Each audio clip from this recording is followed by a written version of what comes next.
നമ്മുടെ ആരോഗ്യമന്ത്രി വീണ ജോർജ് ഈ ആരോഗ്യമന്ത്രിയായി വന്നതിന് ശേഷം യഥാർത്ഥത്തിൽ ഈ ആരോഗ്യ വകുപ്പ് പൂർണ്ണമായും ഒരു തള്ളൽ എന്ന് പറയുന്ന വകുപ്പ് മാത്രമാണ്. മന്ത്രി എന്തൊക്കെയാണ് വന്നിന് തള്ളുന്നത്? അപ്പോൾ ഈ തള്ളൽ മാത്രം നടത്തുന്ന ആരോഗ്യമന്ത്രി ഈ ആരോഗ്യ വകുപ്പിനും ഈ നാടിനും അപമാനമാണ്. ഈ മന്ത്രി എത്രയും പെട്ടെന്ന് ഇനി ഒഴിഞ്ഞിട്ട് കാര്യമില്ല, 1 മാസത്തേക്കേ ഉള്ളൂ. എങ്കിൽ പോലും സ്വല്പമെങ്കിലും അന്തസ്സോ അഭിമാനമോ ഉണ്ടെങ്കിൽ ആരോഗ്യ വകുപ്പ് മന്ത്രിയായി തുടരാൻ എനിക്ക് അർഹതയില്ല എന്ന് ആരോഗ്യമന്ത്രി പറയാൻ തയ്യാറാവണം. നമസ്കാരം. കയ്യിൽ മുള്ളു തറച്ചു എന്ന് പറയുന്ന ലാഘവത്തോടു കൂടെയാണ് ഇപ്പോൾ ഓരോ വാർത്തകളും ആരോഗ്യ മേഖലയുമായി ബന്ധപ്പെട്ട് പുറത്തു വരുന്നത്. കോഴിക്കോട് നിന്നാണ് നമ്മൾ ആദ്യം തന്നെ ഏറ്റവും ഞെട്ടിപ്പിക്കുന്ന ആ ഒരു വാർത്ത കേൾക്കുന്നത്. അതായത് ശസ്ത്രക്രിയക്കിടെ ആശുപത്രിയിൽ നിന്ന് സിസേറിയൻ നടത്തുന്നതിന്റെ ഭാഗമായിട്ടുള്ള കത്രിക വയറിൽ കുടങ്ങി എന്നുള്ള സംഭവം.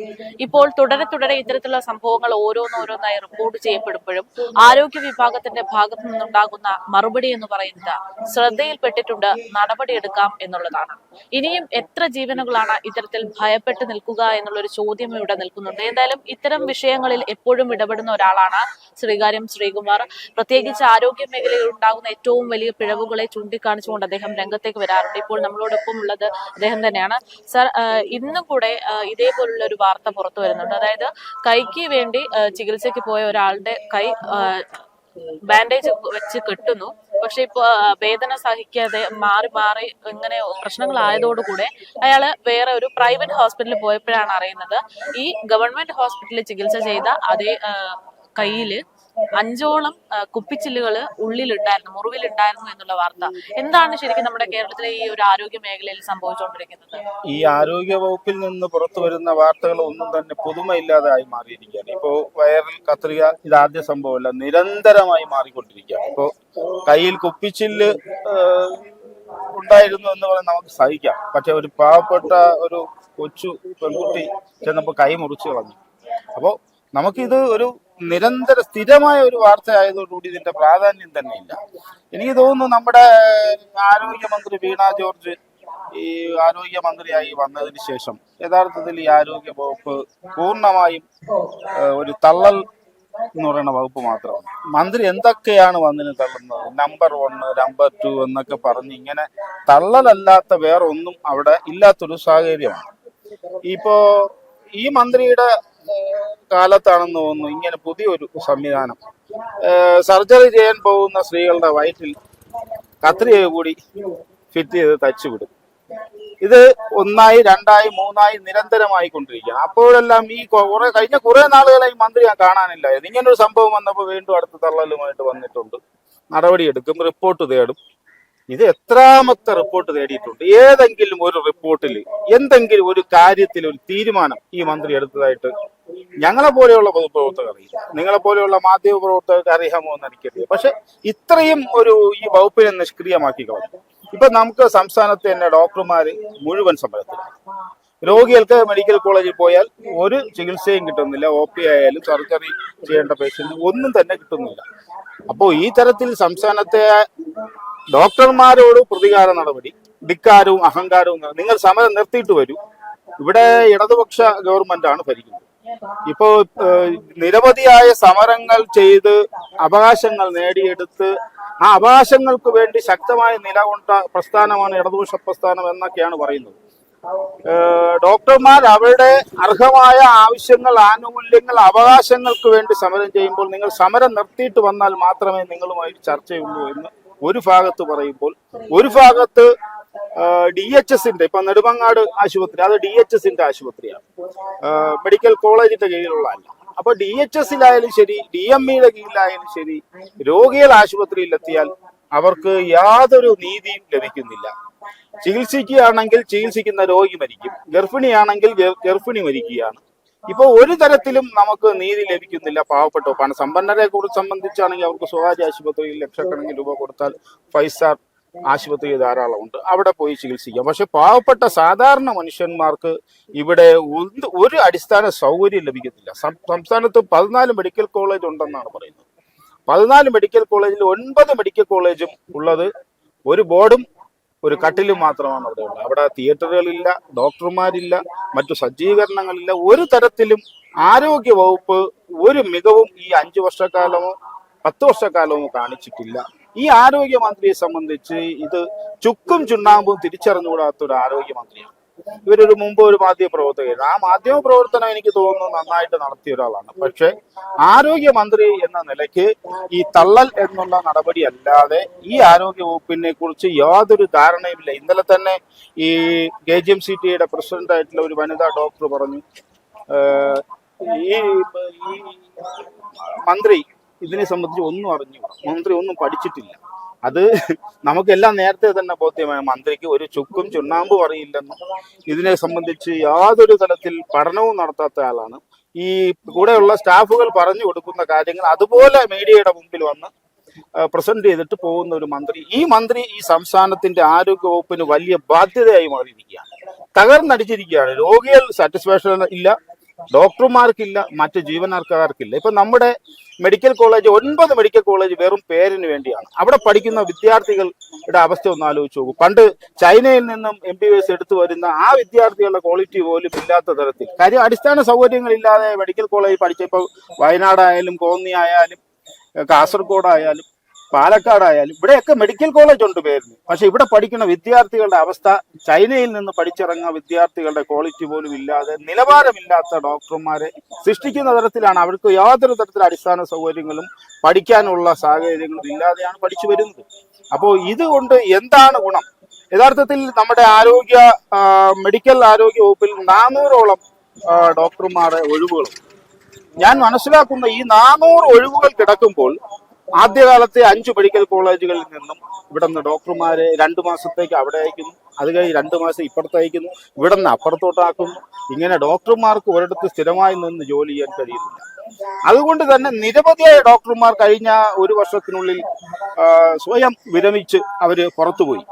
അപ്പോൾ ആ തരത്തിൽ ഡോക്ടർമാർ സ്വയം വിരമിച്ചു പോവുകയാണ്. അപ്പോൾ സമരം നടത്തുന്ന ഡോക്ടർമാരെ കുറിച്ച് ഞാൻ കഴിഞ്ഞ ദിവസങ്ങളിലൊക്കെ അവരോട് പോയി സംസാരിച്ചപ്പോൾ മനസ്സിലാക്കുന്നത്, അടുത്ത മാർച്ച് ഏപ്രിൽ മാസത്തോടുകൂടി തിരുവനന്തപുരം മെഡിക്കൽ കോളേജിൽ 10-12 ഡോക്ടർമാർ റിട്ടയർഡ് ആവില്ല. കേരളത്തിലെ എല്ലാ മെഡിക്കൽ കോളേജിൽ നിന്ന് കൂടി ഏകദേശം 60-70ഓളം പേര് റിട്ടയർഡ് ആകുമ്പോൾ അവര് ഈ റിട്ടയർമെന്റിന് കാത്തു നിൽക്കാതെ ജോലി രാജിവെക്കാൻ തയ്യാറായി. ഈ സമരം ചെയ്ത് അവരുടെ ആവശ്യത്തിന് വേണ്ടി സമരം ചെയ്ത് കണ്ണ് തുറക്കാത്ത, അല്ലെങ്കിൽ അവരോട് സഹാനുഭൂതി കാണിക്കാത്ത ഗവൺമെന്റിന്റെ ഈ നടപടി പ്രതിഷേധിച്ച് അവർ രാജിവെക്കാൻ പോവുകയാണെന്ന് ഡോക്ടർമാർ രാജിവെക്കാൻ പോകണം. 3 മാസം കഴിഞ്ഞ് റിട്ടയർഡ് ആവാൻ പോകും. ഈ 1 വർഷത്തിനുള്ളിൽ തന്നെ റിട്ടയർഡ് ആവാൻ പോകുന്നവര് DMAക്ക് കത്ത് നൽകാൻ പോവുകയാണ്, സ്വയം വിരമിച്ചുകൊണ്ട്. അപ്പോൾ ഇവരുടെ ന്യായമായ പ്രതിഷേധങ്ങൾ കാണാത്തത് കൊണ്ട് അവർ കർശന നടപടിയിലോട്ട് പോകുമ്പോൾ നിലവിൽ തന്നെ 400 ഡോക്ടർമാരുടെ ഒഴിവുള്ളെടുത്ത് ഈ 150ഓളം 200ഓളം ഡോക്ടർമാർ കൂടി രാജിക്ക് തയ്യാറാകുന്നതോടുകൂടി ഈ ആരോഗ്യ മേഖല പൂർണ്ണമായി സ്തംഭിക്കുകയാണ്. ഇപ്പോൾ തന്നെ സൂപ്പർ സ്പെഷ്യാലിറ്റി വിഭാഗത്തിൽ മെഡിക്കൽ കോളേജ് ചില ഡിപ്പാർട്ട്മെന്റ് 1 ഡോക്ടറാണ്. കോട്ടയം പോലെയുള്ള ആശുപത്രി സൂപ്പർ സ്പെഷ്യാലിറ്റി വിഭാഗത്തിൽ പലപ്പോഴും ഡോക്ടർമാരില്ല, 1 ഡോക്ടർ പോലും ഇല്ല. ഇതൊക്കെ കണ്ടുകൊണ്ടാണ് പറയുന്നത് നമ്പർ 1 എന്ന് പറയുന്നത്. അപ്പോൾ ഈ തള്ളൽ മാത്രം നടത്തുന്ന ആരോഗ്യമന്ത്രി ഈ ആരോഗ്യ വകുപ്പിനും ഈ നാടിനും അപമാനമാണ്. ഈ മന്ത്രി എത്രയും പെട്ടെന്ന് ഇനി ഒഴിഞ്ഞിട്ട് കാര്യമില്ല, 1 മാസത്തേക്കേ ഉള്ളൂ. എങ്കിൽ പോലും സ്വല്പമെങ്കിലും അന്തസ്സോ അഭിമാനമുണ്ടെങ്കിൽ ആരോഗ്യ വകുപ്പ് മന്ത്രിയായി തുടരാൻ എനിക്ക് അർഹതയില്ല എന്ന് ആരോഗ്യമന്ത്രി പറയാൻ തയ്യാറാവണം. അതോടൊപ്പം ഈ പാവപ്പെട്ട രോഗികൾ ഈ വൈറൽ കത്രികയും അതുപോലെയുള്ള ഉപകരണങ്ങൾ വെച്ചുകൊണ്ട് 5 വർഷവും 10 വർഷവും ഒക്കെയാണ് രോഗികൾ ജീവിച്ചത്. അവർക്ക് അർഹമായ നഷ്ടപരിഹാരം കൊടുക്കണം. കോഴിക്കോട് ഈ സുമയ്യ തന്നെ കഴിഞ്ഞ മാസവും മന്ത്രിയുടെ വീടിന് മുമ്പിൽ സമരം ചെയ്തു. അപ്പോൾ അവർക്ക് മന്ത്രിയാണ് പറഞ്ഞത് അവർക്ക് കൃത്യമായ നഷ്ടപരിഹാരം കൊടുക്കും. കാര്യം 5-6 വർഷം ഈ വേദന സഹിച്ചുകൊണ്ട് അവർ അനുഭവിച്ച ഈ ത്യാഗം ഈ അനാസ്ഥ കൊണ്ടാണ്, ഈ ആശുപത്രിയിലെ അനാസ്ഥ കൊണ്ടാണ്. ഒരുപക്ഷെ ആശുപത്രി ഇന്ന് തന്നെ ഡോക്ടർ പറയുന്ന കേട്ടു, ഡോക്ടർ ഈ സർജറിക്ക് തയ്യാറാവുമ്പോൾ അതുമായി ബന്ധപ്പെട്ട് നിരവധിയായ ജീവനക്കാർ വേണം. ഈ ജീവനക്കാരിൽ പലരുമാണ് ഇത് എത്ര ആശുപത്രി ശസ്ത്രക്രിയക്കുള്ള ഉപകരണം എത്ര ഉണ്ട് എന്ന് ശസ്ത്രക്രിയക്ക് മുമ്പ് തന്നെ എണ്ണി തിട്ടപ്പെടുത്തുകയും ശസ്ത്രക്രിയ കഴിഞ്ഞതിന് ശേഷം വീണ്ടും എണ്ണി തിട്ടപ്പെടുത്തും. ഇത് എണ്ണി തിട്ടപ്പെടുത്താനുള്ള ജീവനക്കാർ പോലും ഇല്ല എന്നാണ് ഡോക്ടർ പറഞ്ഞത്. അതായത് ഈ ഡോക്ടർ തന്നെ എത്ര ഉപകരണങ്ങളുണ്ട് എന്ന് എണ്ണി തിട്ടപ്പെടുത്തി ഈ ഡോക്ടർ തന്നെ സർജറി കഴിഞ്ഞിട്ട് അത് വീണ്ടും എണ്ണി തിട്ടപ്പെടുത്തേണ്ട പണിയിലേക്ക് അവർ പോവുകയാണ്. അവര് യഥാർത്ഥത്തിൽ ഇത്ര സർജറി നടക്കുന്ന സ്ഥലങ്ങളിലൊക്കെ ആവശ്യത്തിന് ജീവനക്കാരില്ലാത്തത് കൊണ്ട് അവർ അത്രയും മാനസിക സംഘർഷം അനുഭവിക്കുന്നു. അതോടൊപ്പം ഒരു തിയേറ്ററിൽ ഒരു ദിവസം ഒരു ഡോക്ടർ 5 ഓപ്പറേഷൻ നടത്തേണ്ടതിടത്ത് അവർക്ക് 25-30 ചെയ്യേണ്ടി വരുന്നു, അടുപ്പിച്ചടുപ്പ്. കാര്യം അത്രയ്ക്കും ഡോക്ടർമാരുടെയും ജീവനക്കാരുടെയും ക്ഷാമം കാരണം 5 സർജറി നടത്തേണ്ട ഡോക്ടറിന് ഒരു ദിവസം 25 നടത്തുമ്പോൾ ഈ രോഗികളെ ശ്രദ്ധിക്കാൻ പറ്റാതെ വരികയാണ്.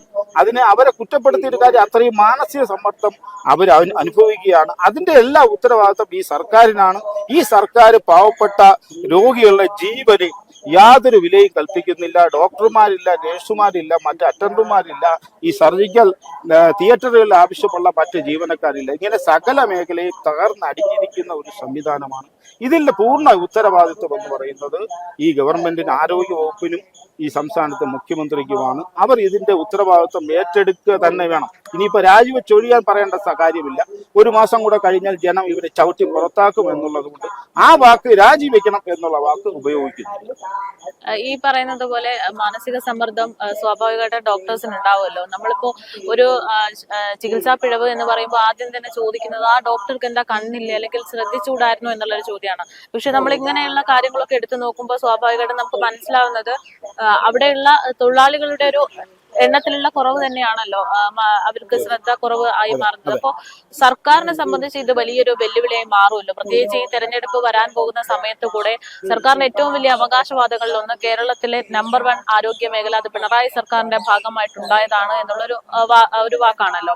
അപ്പൊ അതെങ്ങനെയാണ് സർക്കാരിനെ ബാധിക്കാൻ പോകുന്നത്? തീർച്ചയായിട്ടും ഇത് ജനങ്ങൾ മൊത്തം, സംസ്ഥാനത്തെ ഈ സ്വകാര്യ ആശുപത്രിയിൽ പോകാത്ത മുഴുവൻ ജനങ്ങളും, ഈ ആരോഗ്യ വകുപ്പുമായി ബന്ധപ്പെടുന്ന മുഴുവൻ ജനങ്ങളും ഇപ്പൊ ഗവൺമെന്റിന്, ആരോഗ്യ വകുപ്പിന് എതിരാണ്. അത് DHSലെ ചികിത്സയായാലും ശരി, DME വഴിയുള്ള ചികിത്സയായാലും, രണ്ടായാലും പരലോകത്തേക്ക് പോകുന്ന അവസ്ഥയിലാണ്. നെടുമങ്ങാട് ഗർഭിണി മരണപ്പെട്ടു. അതുപോലെ ഒട്ടേറെ പേര് മരണപ്പെടാതെ പോകുന്നത് അവരുടെ ഭാഗ്യം കൊണ്ടാണ്, ദൈവാധീനം മാത്രമാണ്. അല്ലാതെ ഈ ഗവൺമെന്റിന്റെ ഭാഗത്ത് നേരത്തെ പറഞ്ഞല്ലോ, ഒരു സർജറി ചെയ്യേണ്ട ഡോക്ടറിന് 10, 20, 25 സർജറി ഒരു ദിവസം ചെയ്യേണ്ടി വരിക. പക്ഷെ രോഗികളുടെ കാര്യത്തിൽ അത്രയും കുറവ് വരുന്നില്ല. രോഗികളുടെ കാര്യത്തിൽ കൂടുതലും ഡോക്ടർമാരുടെ കാര്യത്തിൽ കുറവുമാണ്. അങ്ങനെ വരുമ്പോൾ ഈ ഡോക്ടർമാരും മനുഷ്യരാണ് എന്നൊരു സമീപനം നമ്മൾ എടുക്കണമെന്നുള്ളതാണ്. ഞാൻ അവരെ ന്യായീകരിക്കാൻ പോകും. ഈ കുറ്റം ചെയ്തത് അല്ലെങ്കിൽ തെറ്റ് സംഭവിച്ചത് അതിന്റെ ഉത്തരവാദിത്തം ആ ഡോക്ടറിന്റെ തന്നെയാണ്.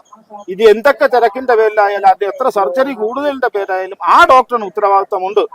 ഒരു സർജറി ചെയ്ത് കഴിയുമ്പോൾ അതിന്റെ സർജറി ചെയ്യുന്ന ഉപകരണം ഒരു സർജറി ചെയ്യപ്പെട്ട രോഗിയുടെ വയറ്റിനുള്ളിൽ ആയി പോവുക എന്ന് പറയുന്നത്, അല്ലെങ്കിൽ സർജറി ചെയ്തിട്ട് ഒരു എക്സ്റേ എടുത്ത് നോക്കിയാൽ മാത്രം മതിയായിരുന്നു. ഇത് 5 വർഷം ഓരോ രോഗികളും സഹിക്കുകയാണ്. അപ്പോൾ ഇതിന്റെ എല്ലാ ഉത്തരവാദിത്വം എന്ന് പറയുന്നത് ഡോക്ടർമാർക്കുണ്ട് എന്നുള്ളതോടൊപ്പം തന്നെ അടിസ്ഥാന സൗകര്യങ്ങൾ ഒരുക്കാതെ രോഗികളെ ട്രീറ്റ് ചെയ്യാൻ കൊണ്ടുപോകുന്ന അവസ്ഥ സംജാതമാക്കിയ ഈ ഗവൺമെന്റിനുണ്ട്.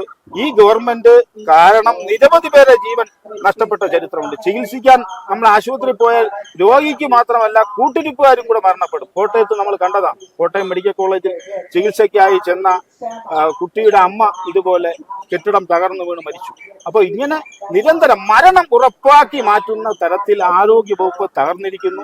കഴിഞ്ഞ എത്രയോ ദിവസമായി നമ്മുടെ സർക്കാർ ആശുപത്രിയിൽ ചെന്നാൽ OPയിൽ ഡോക്ടറില്ല, അവർ സമരത്തിലാണ്. തിയേറ്ററിൽ ഡോക്ടറില്ല, സമരത്തിലാണ്. സമരം ചെയ്യുന്ന ഡോക്ടർമാരെ കുറ്റപ്പെടുത്തുക എന്നുള്ളത് മാത്രമല്ല പറയുന്നത്, അവർക്ക് സമരം ചെയ്യാൻ അവകാശമുണ്ട്. പക്ഷെ അവരുടെ സമരത്തോട് ഒരു സാമാന്യ മര്യാദയോടുകൂടി അവരെ ചർച്ചയ്ക്ക് പോലും വിളിക്കാത്ത ഒരു ഗവൺമെന്റ്. അഭിമാന പ്രശ്നമാണ് അവരെ ചർച്ചയ്ക്ക് വിളിച്ച് സമരം അവസാനിപ്പിച്ചാൽ അത് അഭിമാന പ്രശ്നമായി ഈ ആരോഗ്യ വകുപ്പും മന്ത്രിയും കാണുന്നത് ഗുരുതരമായ തെറ്റാണ്. അവരെ ചർച്ചയ്ക്ക് വിളിക്കുക, അവർ ആവശ്യപ്പെടുന്നത് ഒന്നും തന്നെ അന്യായമായ കാര്യം. അവര് ആവശ്യപ്പെടുന്ന ഒന്ന് അവരുടെ ശമ്പള പരിഷ്കരണം. കഴിഞ്ഞ 10 വർഷമായി നടപ്പാക്കാത്ത ശമ്പള പരിഷ്കരണമാണ്. മറ്റെല്ലാ ജീവനക്കാർക്കും അത് നൽകിയിട്ടുണ്ട്. പക്ഷെ മെഡിക്കൽ കോളേജ് ഡോക്ടർമാർക്കും മാത്രമാണ് അത് ലഭിക്കാത്തത്. അതുപോലെ അവരാവശ്യപ്പെടുന്ന ആവശ്യത്തിന് ഡോക്ടർമാരെ നിയമിക്കുക.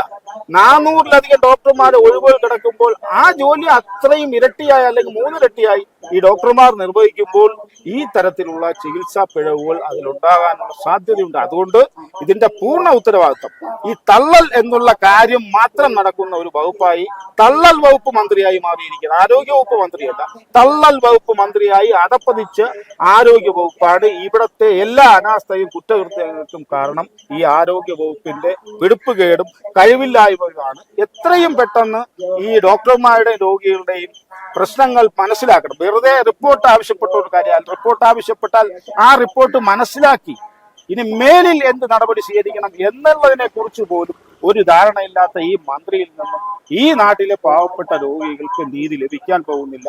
നേരത്തെ പറഞ്ഞതുപോലെ 1 മാസം കൂടി കഴിയുമ്പോൾ ഈ കേരളത്തിലെ ജനത ഈ മന്ത്രിയെയും ഈ മന്ത്രിസഭയെയും ചവിട്ടി പുറത്താക്കും. അതുവരെ കാത്തിരിക്കാനേ പറ്റൂ എന്നുള്ള ദയനീയ സാഹചര്യമാണ് കേരളത്തിലെ ജനസമൂഹം.